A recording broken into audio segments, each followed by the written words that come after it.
Vous allez bien? Toujours et vous? De retour de vacances? Oui, C'était bien? très. Bon. Tout d'abord, merci à tout le monde pour les nombreux commentaires. Nous n'avons pas pu y répondre, on était en vacances, voilà. Mais ça y est, on est de retour, on va y répondre à chacun d'entre vous. De quoi parlons-nous aujourd'hui? Roméo et Juliette. Ah, pourquoi? Classique. Pourquoi? Parce qu'on a lu Oui, et vu le très bon film de 1997. très bien. Donc un petit comparatif. Est-ce qu'il faut lire? Est-ce qu'il faut regarder? Est-ce qu'il faut faire les deux? On va tout vous dire. Exactement. Mais avant tout, qui es-tu, William? William, c'est un dramaturge, poète et acteur anglais. Il est né en 1564 Oui. au Royaume-Uni et décédé en 1616, toujours au Royaume-Uni.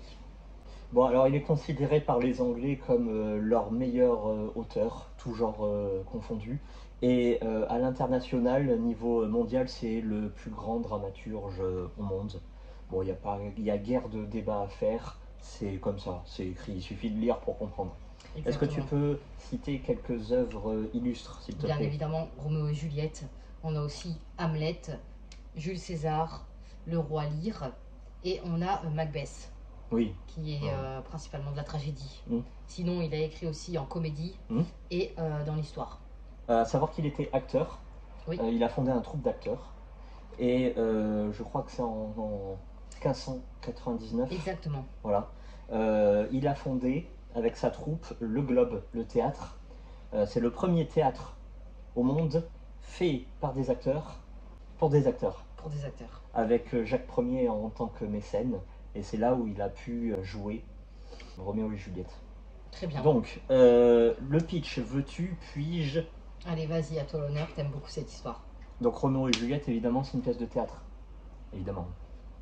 En 5 actes. Et au début des actes, il y a des prologues. Et donc ça, Shakespeare y tenait tout particulièrement. C'est-à-dire qu'en une page et en 30 secondes, on va t'expliquer la teneur de l'acte à suivre. Donc la pièce fait 110 pages et 2 heures de temps. Donc la lecture, c'est 2 heures. Et le film, ça sera 2 heures aussi. Mais ça, on en reviendra après. Ça se passe à Vérone, en Italie, Italie centrale, voilà, où nous allons voir Roméo, qui est âgé de 21 ans, qui est le fils unique des Montaigu, une riche famille, qui est opposé à une autre riche famille, les Capulet. Le seigneur Capulet a une fille unique, c'est Juliette, qui va avoir 14 ans. Alors Roméo, lui, il est amoureux de Rosaline, mais lors d'un bal, le célèbre bal des Capulets, il va rencontrer Juliette. Et là, le monde va s'écrouler. Avait-il déjà aimé avant Juliette? Non. Toute la question est là. Donc ils vont tomber amoureux. Évidemment, on est dans de la tragédie. Amour impossible, voire amour interdit, et ça peut que finir dans le drame. Exactement. Voilà. Alors, ton ressenti, s'il te plaît. Toi, tu l'avais lu il y a longtemps, longtemps. Exactement. Je suis pas fan du tout des histoires d'amour. Ah, oui. Bah oui, voilà. Oui. Bon, maintenant, comme tu l'as dit, on peut très bien savoir la couleur de la fin dès le début. Je pense que tout le monde connaît la fin de Roméo et Juliette. Voilà, et surtout la morale. Moi, je veux préciser un petit truc, parce qu'il y en a pas mal encore aujourd'hui qui pensent que Roméo et Juliette ont existé. Oui. Alors non, c'est de la fiction. Par contre, les Montaigu et les Capulet, c'est vraiment des familles qui ont existé. Voilà, ça, c'est fondé. Mais pas Roméo et Juliette, évidemment, il n'y a pas eu ça. C'est quand même une belle histoire. C'est 100 pages, ça se lit sous forme de pièce de théâtre. C'est sympa et ça change. On n'en lit pas beaucoup. Bon, c'est très bien. Et toi, tu vas plus en profondeur. Donc moi, je ne l'avais jamais lu. Oui. Je l'ai lu là, en 2 heures. Voilà. Oh, c'est incroyable. Incroyable. L'écriture, c'est incroyable.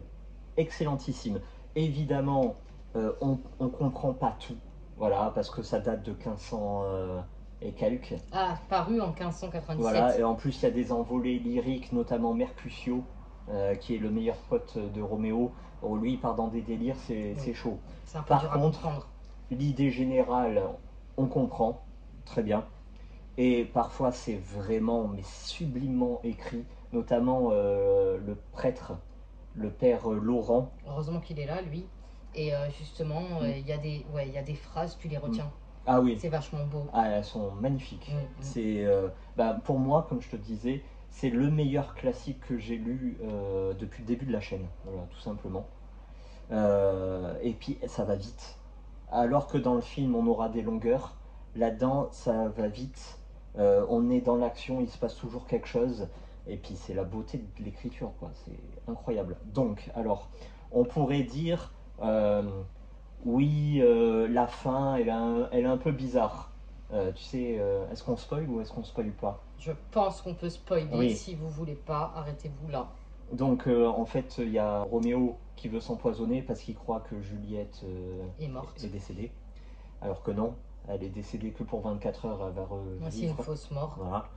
Sauf qu'elle revient trop tard, Roméo est déjà empoisonné. Donc on peut dire que ouais, ce procédé il est un peu tiré par les cheveux. D'ailleurs, dans ce conte-là, dans la pièce, dans les commentaires de la pièce, oui. On peut dire ouais, c'est un peu limite, voilà.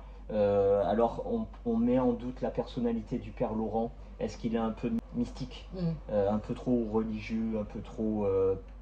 ou alors, il n'a pas vu trop loin pour bien faire. Voilà, ou alors c'est un procédé un peu facile pour faire de la tragédie, parce que s'il n'y avait pas ça, bon, il n'y avait pas de tragédie. La question c'est, le père Laurent, il aurait pu repousser le mariage tout simplement, ça aurait pu être une solution pour éviter tout ça. Mais voilà, on est dans du tragique, donc il faut qu'il y ait ça, quoi. Mais on va pas jeter la pierre à Shakespeare. Voilà, c'est quand même suffisamment beau pour laisser... Au moins, ça va vraiment droit au but. Voilà.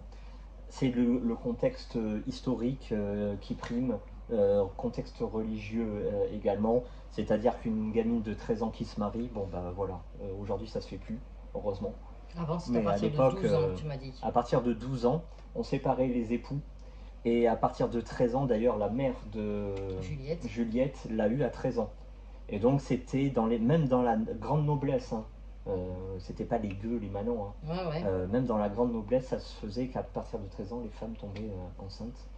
Et elle vivait guère vieille. D'ailleurs, Shakespeare le dit.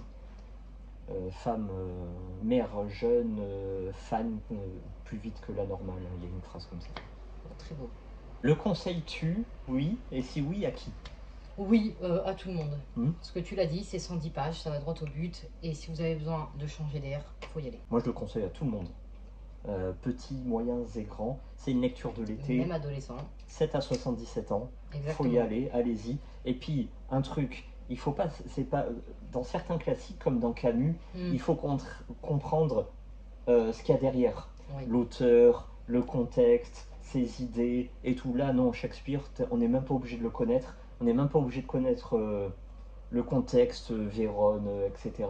On rentre là-dedans, on comprend tout du premier coup. Tu as totalement raison. Très bien, merci pour cette recommandation. Et de suite, on va passer à la critique du film. C'est parti. Merci. Au revoir.